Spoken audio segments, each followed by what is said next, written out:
하늘의 미랄이라는 제목으로 말씀을 살펴보려고 합니다.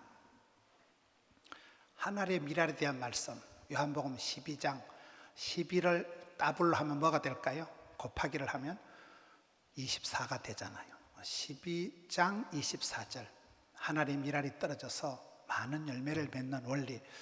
이 하늘의 미랄에 대한 말씀은 우리 예수님의 일생을 보여주는 말씀이에요. 예수님께서 이렇게 하늘 미랄처럼 오셔서 온 세상을 구원시키신 예수님의 어떤 사역을 말씀하는 본문입니다. 오늘 요한복음 12장 33절에 보면 이렇게 말씀하시면 자기가 어떠한 죽음으로 죽을 것을 보이심이로라 해서 우리 예수님께서 이 땅에 오셔서 마지막 그 죽으심으로 우리를 구원하신 그 과정을 하늘의 미랄 같은 인생으로 설명을 하고 계십니다. 여러분, 한국에는 벼농사나 보리농사를 합니다. 근데 팔레스틴 지역이나 이 유럽 지역에는 밀밭이 많습니다. 그래서 이게 하늘의 미랄을 설명을 하는 거예요. 농사라는 것은 하나님과 동업이다. 농사꾼이 혼자 열심히 한다고 되는 게 아닙니다. 하나님이 이른 비로 늦은 비로 비를 내려주셔야 되고 오곡백과가 물어있기까지는 추나 추동이 지나면서 여러 가지가 복합적으로 영향력을 미치는 게 농사입니다. 그래서 우리가 화분을 하나 키우거나 분재를 나무를 키울 때도 한 5가지의 중요한 게 있다는 거예요. 첫째는 분을, 항아리를 잘 선택해야 된다. 크다고 좋은 게 아니고 항아리도 숨을 쉰다 이러잖아요. 화분을 잘 선택해야 되고, 두 번째는 충분한 영양 공급을 해야 된다는 거예요. 영양은 3가지라 그래요. 햇빛이 최고의 비타민이다. 햇빛을 봐야 나무가, 과일이 당도가 좋아집니다. 그 다음엔 사람도 몸이 75%가 물로 돼 있잖아요. 충분한 수분이 공급돼야 된다. 물을 싫어하는 식물은 없어요. 선인장도 물을 좋아한다 이러잖아요. 3번째는 흙이에요. 흙. 우리 교회 주변이, 여러분, 우리 드림센터 뒤쪽으로 포도원 농장이 400평이 넘습니다. 천천히 올라가 보면 아주 밭을 많이 갖고 놨는데 남전도회, 여전도회, 구역, 찬양대서 농사를 짓는데 기가 막힙니다. 여러분, 농사를 짓는데 보면 우리 교회 뒤쪽에 그 할머니, 할아버지가 1년 내도록 거름을 만들더라고요. 가을에 고구마를 거두고 나면 고구마 줄기를 다 걷어서 그걸 흙으로 이렇게 썩혀가지고 발효를 시켜서 그걸 또 다시 밭에 뿌려서 거름을 퇴비를 하듯이 영양은 3가지입니다. 햇빛과 물과 땅이다. 3번째는 배수통기다. 나무 뿌리도 소업을 한다는 거예요. 물이 잘 흘러가야 됩니다.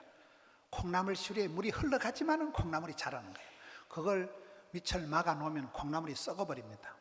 그 다음에는 세력 조절을 해야 된다는 거예요. 나무가 그냥 디고 마고 마음대로 자라게 안 둡니다. 10년 뒤에 나무의 형태를 내다보고 전지 작업을, 가지치기를 해서 나무를 충분히 세력 조절을, 가지치기를 해야 되고, 5번째는 병충해를 방지해야 된다는 거예요. 여러분, 아파트 20층에 사시는 분도 빵 쪼가리를 바닥에 던져 놓으면요, 어디서 개미가 와도 나오는 거예요. 아파트 30층에 사는 사람이 난을 키울 때 옹해가, 벌레가 생겨요, 안 생겨요? 그럼 그 불개미가 엘리베이터를 타고 올까요? 헬리콥터를 타고 올까요? 병충해가 안 생기는 데가 없어요. 그래서 우리 신앙생활도 똑같다는 거예요. 신앙생활도 내가 충분한 영양 공급, 배수 통비, 가지치기, 병충해 방지, 농사를 짓는 것은 이게 그냥 한마디로 설명할 수 없는 복합적인 게 필요하듯이 신앙생활도 포도원의 농사라는 그렇다는 거예요. 포도원에 포도나무가 자라가기까지는 여러 가지 요소가 합쳐졌을 때 농사가 되는 거잖아요. 여러분, 농사의 결론은 열매예요. 결실을 잘 맺어야 되는 거예요. 기한 전에 떨어져도 애달프고, 과일이 익지를 않아서 설익은 과일, 풋과일도 소용이 없고, 이 과일이, 열매가 중요한데 하늘의 열매가 맺히기까지는 소쩍새가 울어야 되고 천둥번개가 치야 되듯이 오늘 이 말씀에 하늘의 미랄이 떨어져서 또 다른 열매를 맺기까지는 어떤 과정이 필요할까요? 여러분, 우리가 살아갈 때 결론은 열매가 맺혀야 되잖아요. 평생을 내 마음을 갈고 닦아서 인격을 만들어서 인격의 열매, 전도를 해서 전도의 열매, 자식 농사해서 자식의 열매, 건강을 잘 갈무리해서 모든 건 열매가 있어야 되는데 이 열매가 쉬운 것이 아니라는 거예요. 이 농사의 원리가 있습니다. 오늘 한 알의 밀알에 대한 말씀을 볼 때 첫 번째 우리가 기억해야 될 것은 한 톨의 밀알은 신통차는 걸 말합니다. 농사꾼들에게 있어서 벽시 한 알, 밀알 한 톨은 헌에 빠진, 지천에 깔린 헌에 빠진 것이 그저 한 톨의 밀알인데 그 신통차는 하찮은 한 알의 밀알이 이게 엄청난 재생산을 엄청난 30배, 60배, 100배의 결실을 만들어낸다는 것입니다. 한 알의 밀알같이 그 신통차는 것은 이사야 53장에 보면 예수님의 모습을 그렇게 설명합니다. 예수님은 연한 순과 같다. 그저 힘도 없는 확 밟아버리면 그냥 시퍼런 물밖에 남지 않은 연한 순과 같고 마른 땅에 나온 뿌리 같아서 고운 모양도 없고 풍채도 없은즉 우리가 보기에 흠모할 만한 아름다운 것이 없도다. 한 톨의 밀알은 그저 말라 빠진 별 쓰잘데없는 미미한 존재이지만은 그것이 역사를 만들어 간다는 거죠. 여러분, 하나님은 중심을 보시지만 사람은 자꾸 외모를 보잖아요.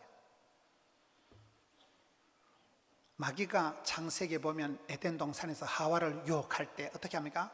보암직하며 이렇게 비조를 통해서 시험을 하는 거예요. 서대반 집사가 평신도로서 최초의 초대교회의 순교자가 된 것은 영안이 열리고 안목이 열렸다는 거예요. 그가 눈을 들어보니까 하나님의 영광을 봐버린 거예요. 하나님의 그 엄청난 하늘나라의 영광을 봐버리니까 온몸에 전율이 일어나고 우리 예수님께서 보좌 우편에 서서 서집사 어서 오니라 할 때 그냥 그 감격이 돌멩이가 날아오는데 뭐 한 개도 안 아픈 거예요. 본때가 있는 사람, 영안이 열린 사람은 현재 당하는 고통은 장차 받을 영광과 좋게 비교할 수가 없기 때문에 서대반 집사의 인사이트, 포사이트, 영안이 열려버렸다는 거예요. 모세의 어머니 요게벳이 대단한 것은 셋째 아들을 낳아놓고 핏덩어리 모세를 낳아놓고 우리 아들 잘생겼다, 아름다운 아임을 보고 준수함을 봤다는 거예요. 이런 핏덩어리 아들이 그 모습이 뻔하지만은 미래에 우리 셋째 아들을 들어서 큰 영광을 받으실 하나님의 솜씨를 미리 내다보는 그런 영안이 열렸기 때문에 모세 어머니가 유아 교육을 전공한 적이 없지만은 세 아들, 딸을 다 민족의 지도자로 대제사장 아론, 여선지 미리암, 모세라는 걸출한 이스라엘의 리더십을 길러낸 것입니다. 우리가 농사를 얘기를 할 때 이 농사하는 것이 우리가 신앙생활하고 비슷한 게 많아요. 제가 봤을 땐 첫째 거리 유지, 둘째는 시각 교정, 셋째는 온도 유지, 넷째는 속도 유지, 이런 게 비슷하다고 해요. 거리 유지가 뭡니까? 여러분, 요한복음 15장에 포도원의 농사를 볼 때 포도나무의 비밀은 가지가 줄기에 붙어 있는 거예요. 만약에 나무 가지가 줄기에서 끊어지고 떨어지는 순간 말라 죽습니다. 포도나무 가지는 줄기에 착 밀착이 돼 있어야 돼요. 거리 유지가 중요합니다. 그 요한복음 15장에 보면 너희가 나를 떠나서는 아무것도 할 수 없다. 떨어지면 안 되는 거다. 우리가 주님과 내 사이에 거리 유지가 중요합니다. 하나님을 가까이 하면 내게 복이기 때문에, 눈에서 멀어지만 마음에서 멀어지기 때문에 항상 우리가 하나님 중심, 주의 궁전의 하루가 세상의 첫날보다 낫다, 하나님 중심, 교회 중심, 성경 중심, 이 중심을 잘 잡아가야 되는 이유가 거리 유지에 있는 거예요. 멀어지면 탕자가 아버지 품을 떠난 것이 독립이 아니고 그날부터 방황이 시작이 되는 것이기 때문에, 여러분, 내가 하나님과 내 사이에 그 팽팽한 그 긴장감이, 타이트한 그 어떤 접촉점이 벌어지면 내가 잠시 방심하고 잠시 하나님을 멀리하는 순간 그 텀바구니를 타고 마귀가 귀신같이 들어옵니다. 왜요? 귀신이니까. 그래서 우리가 주님과 내 사이에 텀바구니가 안 생기도록 마귀에게 틈을 주면 안 돼요. 밀착을 해야 돼요. 포도나무 가지의 비밀은 줄기에 떨어지면 안 된다. 시편 1편에도 복 있는 사람은 악인의 길을 따르지 않고 죄인의 길에 오만한 자리에 망할 없는 자리는 가지도 서지도 않으니 위치 선정이 거리 세팅이 중요하다는 거예요. 두 번째가 시각 교정입니다. 개 눈에는 뭐밖에 안 보인다고 그 눈에 보이는 대로 사람이 본때가 있게 되는 거거든요. 사람은 관심 있는 분야를 보고 보이는 대로 살아가기 때문에 서대반 집사가 그런 순교를 감당한 것은 영안이 열려버렸다니까요. 하나님의 영광을 봐버리고 나니까 그 엄청난 영광스러운 모습에 압도가 되어서 웬만한 돌멩이 피팍이 날아와도 눈도 깜짝하지 않을 정도의 그런 믿음이 생긴 것입니다. 시선 집중이라는 게 왜 중요하냐? 요즘 우리가 매일 성경 보는데 사울왕 다윗왕에 대해서 쭉 보고 있잖아요. 사울과 다윗왕의 결정적인 차이는 시각 차이입니다. 사울은 계속 사람을 쳐다보고 사람을 묵상하고 다윗을 바라보고 다윗을 미워하고 다윗을 죽이려고 살기등등하게 나서다가 자기가 먼저 죽어버린 게 사울의 일생입니다. 다윗은 반대로 좋을 때나 나쁠 때나 힘들 때나 항상 하나님을 바라보고 하나님을 묵상하고 하나님을 찬송하고 하나님을 높여드리다가 덩달아 복을 받은 사람이 다윗이에요. 시각이 세상을 보고 사람을 보는 사람은 반드시 실망할 수밖에 없는 거예요. 그래서 우리는 눈을 들어 주를 바라봐야 되는 거예요. 최근에 북한에서 735일 동안 억류됐다가 석방된 케네스 배 선교사가 있더라고요. 한국계 미국 선교사님이 735일을 북한에 갇혀 있다가 석방이 된 분이 책을 지었어요. 그분 책을 보니까 북한에 갇혀서 그 어려운 지경에서 전혀 내일 일을 예측 못하는 상황에서 어떻게 735일을 갇혀 있으면서 어떻게 견뎠는가. 그가 한마디 하기를 하루하루를 하나님께 시선을 고정하면서 교훈을 얻었다. 여러분, 하나님께 눈을 떼는 순간 견딜 수가 없는 거예요. 옆에서 좌우에서 사람들이 죽어나가고 별별 일들이 다 있는데 시선을 하나님께 집중을 안 하면 자기는 거기서 정신분열이 걸렸든지 못 견뎠다는 거예요. 이런 베드로의 일생을 보면 베드로가 예수님을 바라볼 때는 바다 위를 걸어가는 기적의 사나이가 되었는데 가다가 엄마야 내가 뭐 하는 거고 순간적으로 발밑에 출렁거리는 파도를 바라볼 때 꼬르륵 빠져들어갔잖아요. 신앙생활은 거리 유지, 시선 고정이 중요하다니까요. 내가 누구를 바라보고 살아가느냐에 따라서 이 시선 집중에 따라서 하늘과 땅 차이가 나는 거예요. 세 번째는 온도 유지입니다. 이런 몸이 차가워지면 암이 생기기 때문에 우리가 몸을 1도만 따뜻하게 해도 체온을 면역이 30%가 늘어난다 이러잖아요. 신앙생활은 성령님과의 관계인데 오직 성령이 마시면 여러분 사도행전의 성령님은 얼음장같이 역사할까요? 불같이 역사할까요? 성령님은 불처럼 바람처럼 생수처럼 역사하시는데 성령이 임한 데는 반드시 뜨거움이 있습니다. 불씨가 있습니다. 불덩어리가. 악령은 마귀는 냉소주의자입니다. 창세기 보면 사탄 마귀가 뱀으로 나타나는데 뱀은 피가 차가운 냉혈이에요. 그래서 마귀가 역사하면 냉소주의가 차가움이 흘러가기 때문에 신앙생활은 이열치열 은혜의 은혜를 갑절에 영감을 해서 항상 이 컨디션을 메이크업 해야 되는 거예요. 내 마음을 불꽃같이 뜨겁게 만들 때 우리가 암이 안 생기고 면역이 베스트가 되어서 시험이 와도 지나가는데 이 체온 유지가 그렇게 중요한 거예요. 네 번째는 속도 유지예요. 속도 유지. 성령보다 기도보다 앞서지 마라. 내가 앞서고 서두르고 내가 조급한 것은 헐 후회할 일들이 많습니다. 항상 우리가 기도보다 앞서지 말고 성령님이 인도하시는 것은 문제가 없어요. 감정이 혈기가 앞선 일은 항상 후회할 일이 많기 때문에 신앙생활은 속도 유지, 거리 유지, 체온 유지, 시선 집중이 필요하듯이 농사가 그런 거예요. 농사를 여러분 추나 추동 지날 때 보면 저는 농사 짓는 분들은 존경합니다.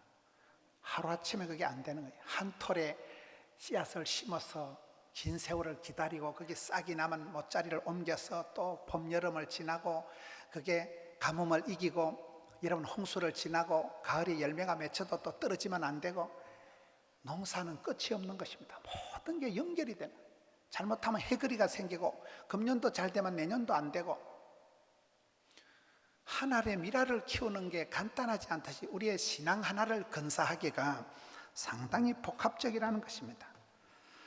여러분, 한 톨의 미랄은 신통찮지만 문제는 그 속에 생명이 있다는 거예요. 미랄이 보기는 그저 말라 빠진 조그마한 한 톨에 불과하지만 그 속에 씨앗이 생명이 있기 때문에 생명은 반드시 자랍니다. 아기가 태어나면 쑥쑥 자라고, 여러분 아기가 오늘 유아 축복기도 했지만 세월이 지나보세요. 지난번엔 애들이 조그만한데 금방 학생이 되고 청년이 되고 군대 가고, 조금 있으면 얘들요 군대 가는 또 기도합니다. 조금 있으면 또 결혼식 조례합니다. 금방 그렇게 자라. 우리 교회에서 태어나서 자라서 아기가 태어나면 반드시 자라는 것이고, 식물을 심어놓으면 반드시 자랍니다. 제가 좋아하는 성경이 시편 92편이에요. 의인은 종려나무와 같이 번성하고 레바논의 백향목같이 성장하되 늙어 빠져도 고목나무에도 꽃이 피고 진액이 마르지 않고 이파리가 시들지 않고 푸르고 청청한 널푸른 상록의 복을 받아버리니까 시냇가에 심겨온 나무는 반드시 자란다는 거예요. 생명이 위대한 것은, 여러분 병원에 입원을 한번 해보세요. 내가 설사를 줄줄 하고 병원에 입원해서 가만 누워 있어 보세요. 그 청소하는 아줌마, 돼지같이 먹고 그 청소 밀대 밀고 다니는 아줌마 엄청 부럽습니다. 평소에는 청소하는 분은 쌔빼기 볼 수 있지만은 내가 몸이 아파서 누워 있어 보면요, 걸어다니는 사람 다 부럽고, 돼지같이 먹고 소화 잘하는 사람 엄청 부럽고, 살아있다는 게 위대하고 건강하다는 게, 생명이라는 건 그렇게 위대한 겁니다. 한 톨의 미랄은 형편없고 그저 말라빠진 조그마한 미미한 존재지만 그 속에 생명의 씨알이 있기 때문에, 여러분 죽은 것은 떨어지면 썩어서 악취가 나지만 생명이 있는 것은 쓰레기더미에 던져놔도 싹이 나고 꽃이 피잖아요. 죽은 물고기는 둥둥 떠내려가지만 살아있는 물고기는 쏟아지는 폭포를 치고 팍팍팍팍 영계에서 올라가는 게 생명체라는 것입니다. 그래서 우리가 신앙생활 할 때 성령으로 시작한 일을 육체로 맞추지 말아야 돼요. 신령한 일을 더러운 육체로 맞춰버리면 이게 망하는 거예요. 계속 성령에서 성령으로 나가야 되는 이유가 그렇습니다. 생명운동을 해야 됩니다. 사람을 살리고 영혼을 건지고 복음을 전해서 복음의 씨앗을 뿌려놓으면 반드시 싹이 나는 거예요.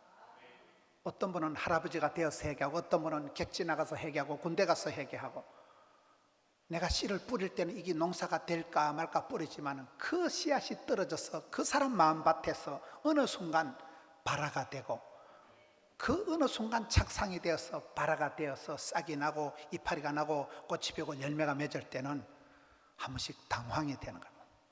옛날에 내가 할 때 저 친구는 형편없는 친구였는데 어느 순간 세월이 지나면서 복음의 역사가, 살아 움직이는 생명력의 역사가 일어나면서 사람이 바뀌고 인격이 바뀌고 삶이 변화되는 사람이 많기 때문에 우리는 죽이는 운동을 하지 말고 생명 운동을 해야 돼요. 살리는 운동을 해야 돼요.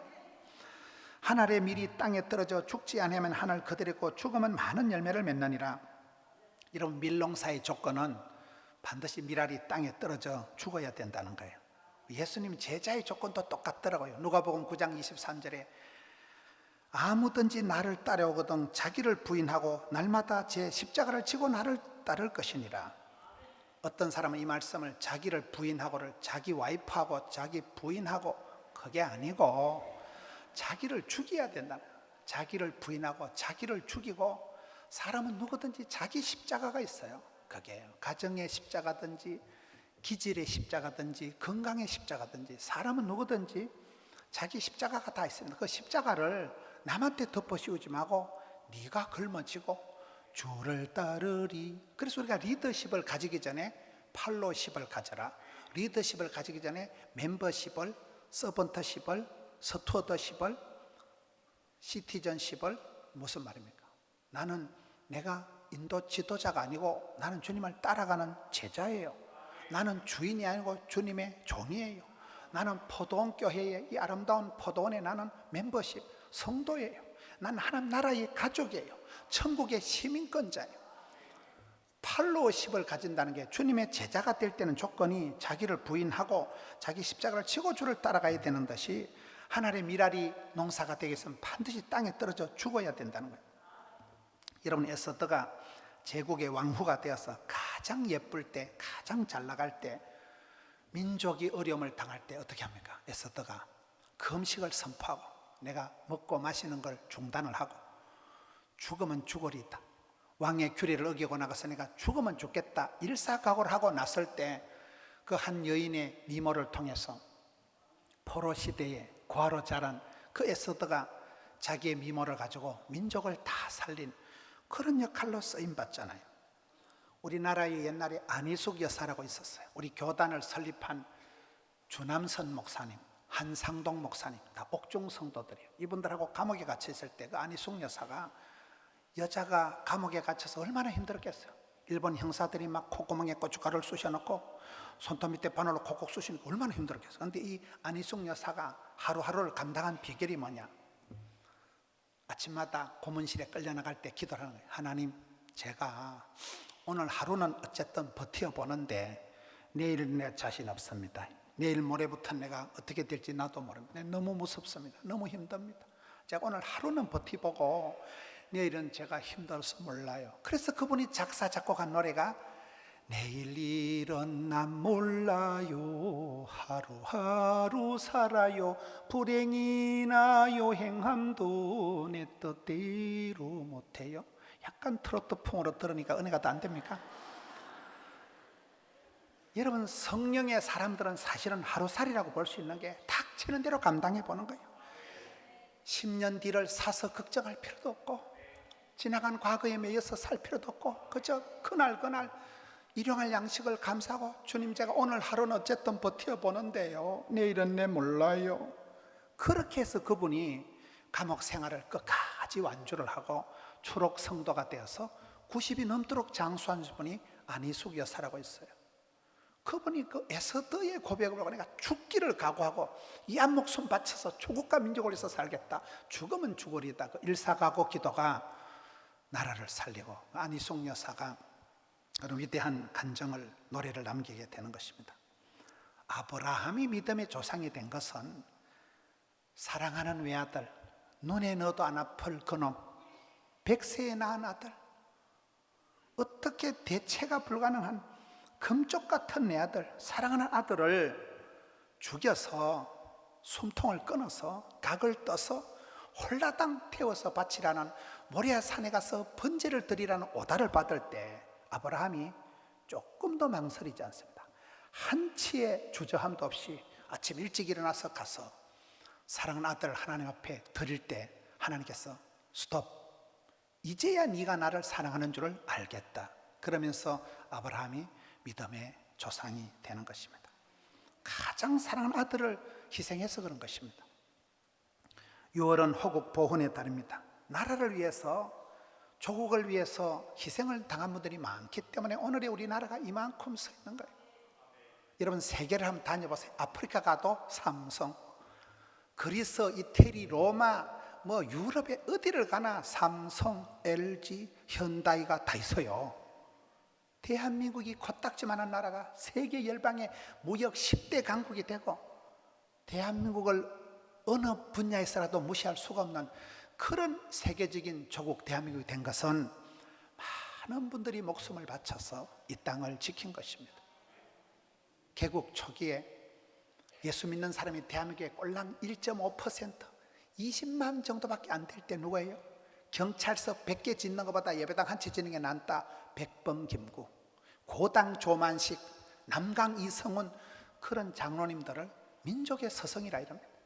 도산 안창호, 이런 분들이, 송재, 서재필, 이런 분들이 대학을 세우고 병원을 짓고 과원을 짓고, 그런 분들이 조국 대한민국을 위해서 민족 대표 33인 중에 16분이 크리스찬들이거든요.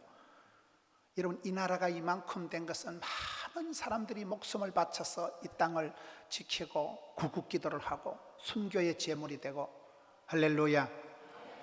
그렇습니다. 6월은 그런 달을 기념하는 것입니다. 저는 요즘 생각하는 것이 하나 있는데, 우리가 살아갈 때 열심히 살아가면 안 돼요. 왜 열심히 살아가면 안 될까요? 죽을 각오를 하고 살아가야 돼요. 열심 정도가 좀 안 된다니까요. 목숨을 걸어야 되는 목숨을. 사소하든 큰일이든 내가 목숨을 걸고 해야 되지. 마음 깊이 우리가 존경하는 사람은 어떤 사람인가? 거의 다 보면 나 때문에 큰 손해를 본 사람, 나 때문에 큰 희생을 한 사람을 내 마음이 움직여지더라고요. 그렇잖아요. 우리가 어머니가 왜 좋습니까? 진자리 마른 자리 가라니시고 모정의 세월 악하지만은 나무에 푸름일듯. 이 모정의 세월을 작사 작곡한 분이 장로님이라니까요. 박성종 장로님이라고. 그분이 밀양분이에요. 밀양에서 노모님을 모시고 있다가 군대 가서 지은 노래가 머나먼 남쪽 모정의 세월. 그분이 장로님이 돼서 서울의 성결교회 성가대 지휘한다 하더라고요. 다 어머니를 생각하니까 마음이 짠한 이유는 엄마라는 존재는 평생 내 사랑하는 딸내미를 위해서 우선 지시자도 할 수 있는 게 엄마라는 존재는.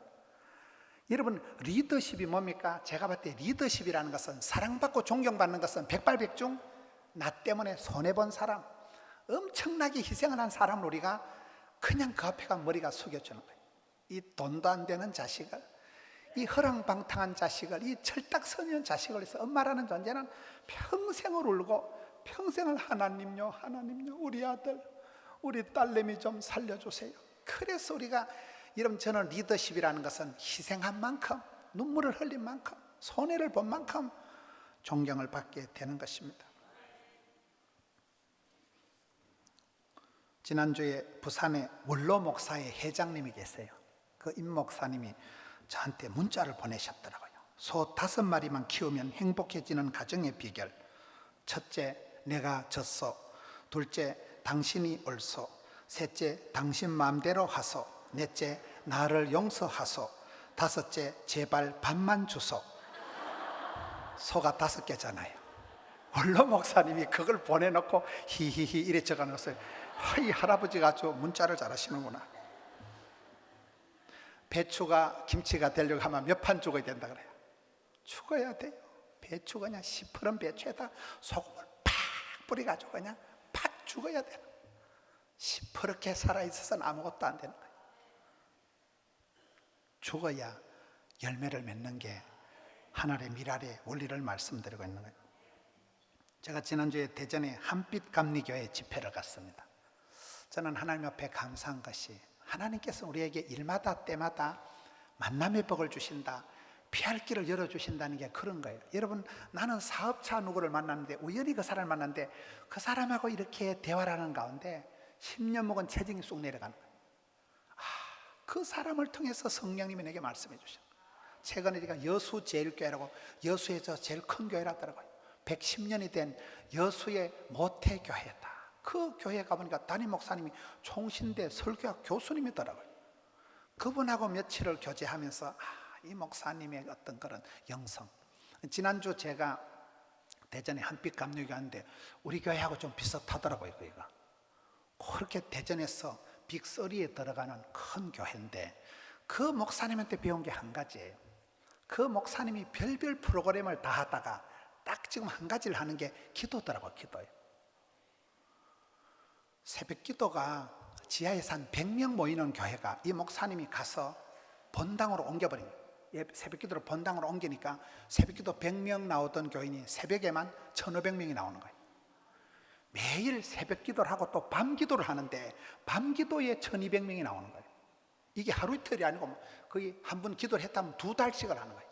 50일 작정 새벽 기도를 하는데 새벽 기도하고 그대로 저녁에도 하는데, 아이들이, 어린 애기들이 강대상에 새까맣게 올라오는 거예요. 담임 목사님한테 안수기도 받는다고. 근데 제가 3일 집회를 하니까 어린애 하나가 시험이 들어가지고 깐난 애기가, 엄마, 우리 목사님은 언제 설교해? 웬 이상한 목사님이 와서 계속 새벽 낮밤 설교를 하니까 얘가 우울증이 와가지고, 우리 목사님이 설교를 해야 되는데 왜 강사가 와서 계속 설교를 하냐. 그래서 내가, 야 임마, 내일 새벽부터 너가 목사가 한다, 제가 그러고 왔습니다만은, 그 애기들이, 철도 없는 애기들이 아장아장 기어 올라와서 안수기도를 받는데, 여러분, 아가야가 저녁에 오면 엄마가 와야 돼요, 안 와야 돼요? 엄마하고 아기가 교회에 있으면 아빠가 와야 돼요, 안 오세요?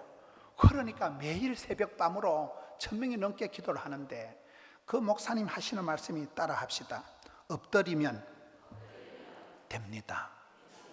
별별 프로그램을 다 하다가 그분이 깨달은 건 기도만이 살 길이다. 기도가 숨통이 열린다.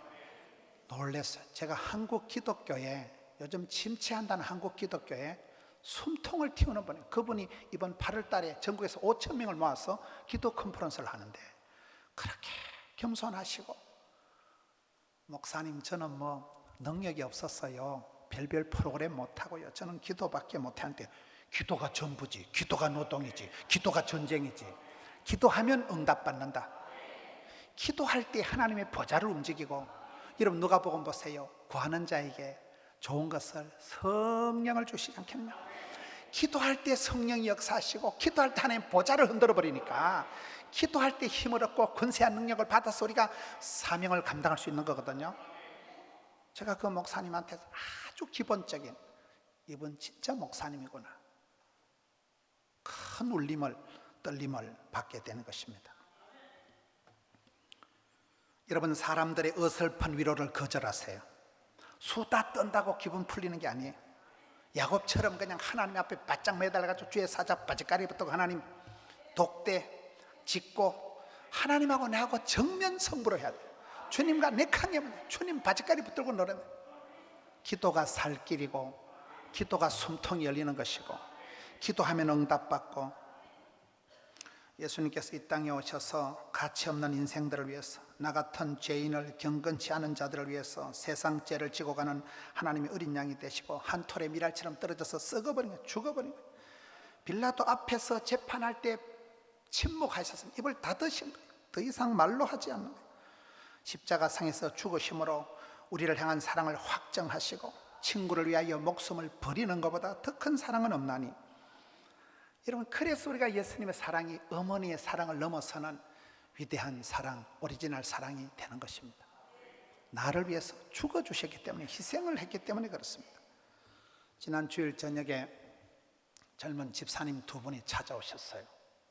젊은 집사님, 우리 건 집사님, 박 집사님 오셔가지고, 목사님 제가 삼성생명에 20년 건속을 했다는, 그 젊은 집사님, 부인 집사님이 20년 건속해서 금을 10돈을 받았더라고요. 이거는 제가 안 하고 이건 교회에 헌금해야 된다는 거예요. 요즘같이 여러분 돈 한 푼에 발발 떠는 세대에, 인간관계 속에 말 한마디 안 질라고 덤비는 세대에, 이 젊은 집사님이 금덩어리를 들어보이 어쩌라더라고요. 제가 그 두 사람이 완전히 새롭게 보이는 거예요. 이렇게 젊은 부부가 어떻게 이런 결단을 하는가. 얼마나 이뻐요. 그 중심이 그 중심. 20년 동안 내가 직장 잘 다니건 거 감사하고, 20년 동안 신랑이 옆에서 또 외조 내조 해주니까 감사하고, 20년 동안 시어른들 잘 계시고 애기들 잘 자라니까 감사하고, 그렇잖아요. 20년 동안 그 자리를 지키고 있다니 그게 축복이기 때문에 그 젊은 집사가, 그렇습니다. 우리가 젊을 때, 잘 나갈 때, 아까울 때, 싱싱할 때 떨어져야 미랄이 열매가 맺는 거예요. 완전히 삭은 미랄은 떨어져도 아무 역사가 안 일어나요. 여러분, 우리가 내려놓음의 자유, 포기의 축복, 지는 것의 이김의 비결이 뭡니까? 내 속의 야심을, 욕심을 내려놔야 되는 거예요. 내 마음에 있는 불안감을 다 내려놓으세요. 내려놓음의 자유, 포기의 축복, 사람들 앞에 인정받으려고 하는 그런 짝퉁 믿음을, 어지중간한 그런 헛된 믿음을 내려놔야 됩니다. 포기해야 됩니다. 지는 것의 이김, 이겨 먹으려고 하는 라이벌 의식, 추월하려고 하는 생각을 하지 말고 초월해라. 죽어야 부활이 됩니다. 그렇잖아요. 죽어야 부활이 있는 거예요. 고난주간이 지나야 부활절이 있는 거예요. 이순신 신앙이 뭡니까? 필사적생. 죽어야 산다는 거예요. 아사교회생, 아생교회성. 내가 자존심을 죽이고 내 혈기를 죽이고 내가 죽을 때 가정이, 교회가, 공동체가 살아나는 것입니다. 이삭이란 사람은 가장 성경에 약해 빠진 존재지만 다투는 걸 싫어하고 우물을 파서 지킬 능력도 없고 하지만 맨날 우물 뺏기고 맨날 쫓겨났지만 그는 다투는 걸 원치 않아서 양보하고 쫓겨났지만 하나님은 로봇의 복을 주십니다. 지경을 넓혀주시고 그 해에 그 땅에서 농사해서 그 해가 어떤 해입니까? 기근이 바짝 들어서 입에 풀칠하기 힘든 그 악몽 같은 해, 그 해에 그 땅이 어떤 땅입니까? 그랄골짜기 블레셋 젖진 한복판에서 농사라고 부인이 예뻤기 때문에 언제 돌멩이에 맞아 죽을지 모르는 고대 사회에서 생명의 위협을 느끼면서 그 해에 그 망할 넘어 땅에서 저주받던 해에 농사해서 하나님께서 100배의 결실을 주시니 마침내 왕성 창대의 거부가 되었더라. 그 해에 그 땅의 농사라는 고약한 해입니다. 가장 최악의 해인데 하나님께서는 너무 이삭이 약해니까 그냥 100배로 복을 주시고 눈동자같이 지켜준 이유가 깜빡 조는 순간 죽어버릴까 싶어서 졸지도 주무시도 않고 그를 지켜주시는 것입니다. 제가 스페인 마드리드에 최근에 갔다 왔는데 그 가보니까 박집사님이라고 있더라고요. 여러분 30년 40년 전에 우리나라에 간호사들이 여러분 10,000명 이상 독일에 갔어요. 그 가서 막 시체를 닦고 험한 일들을 하고 광부들이 가서 지하 갱도에서 죽어나가고 뭐 국제시장에 나오는 거 있잖아요. 원양어선 배를 타고 그 마드리드 쪽에 그 가서 태권도 하는 이분이 태권도를 해가지고 우리 교단에 있는 집사님, 이 집사님이 마드리드까지 가서 거기서 평신도 선교사 사역을 하면서 빨리 돌아가셨어요. 이분은 하나님의 미랄처럼 빨리 돌아가셨는데 아들이 잘 자란 거예요. 그 아들이 저를 이렇게 차를 픽업을 하면서 얘기를 하는데 그 교회에서 지금 11조 제일 많이 하고 아들이 반듯하게 아들이 또 아들들을 낳은 거예요. 그래서 그 집안의 가훈이 아들들한테 야 아시아의 한 나라씩 우리가 선교 책임을 지줘서 그 집안엔 자녀들이 그냥 아시아의 한 나라씩 책임을 지고 그 나라를 위해서 기도하고 그 나라를 위해서 선교하는 거예요. 한 분 할아버지는 태권도 하고 원양어선 배를 타고 가고 광부로 가고 간호사로 가고 그 시대 한국에 있는 사람들이 그 유럽까지 가가지고요 그곳에서 교회를 세우고 반듯하게 살아가더라고요. 그 지역에서 가장 존경받는 가장 멋있는 그 박집사님 아들 우리 교단에 여기에 우리 노회 출신이더라고요. 우리의 삶을 그렇게 살아가야 됩니다. 한 번뿐인 인생을 허무한 데 헛된 데 빠지지 말고 썩어질 육체 아끼지 말고 헛된 마음 버리고 생명을 살리는데 주님 나라에 쓰임받는데 나는 비록 하나님의 미랄처럼 초라하고 떨어져서 덧없이 사라지는 것 같지만 30배, 100배, 60배 싹 트고 열매 맺고 꽃을 피우는 여러분들의 사역이 되기를 주의 이름으로 축원합니다. 우리 아버지 하나님 감사합니다. 하나님의 미랄 같은 삶을 살아간 우리의 선배들이 많습니다. 우리도 주의 발자취를 따라서 험한 세상에 하나님의 미랄처럼 떨어져 싹이 나고 열매 맺을 때 이 땅을 변화시키는 믿음의 주역들 되게 하여 주시옵소서. 한 톨의 미랄처럼 초라하지만은 주님 붙들어 주시고 그 속에 생명의 씨앗을 싹 틔어서 주의 일을 감당케 하여 주시옵소서. 예수님 이름으로 기도하옵나이다. 아멘.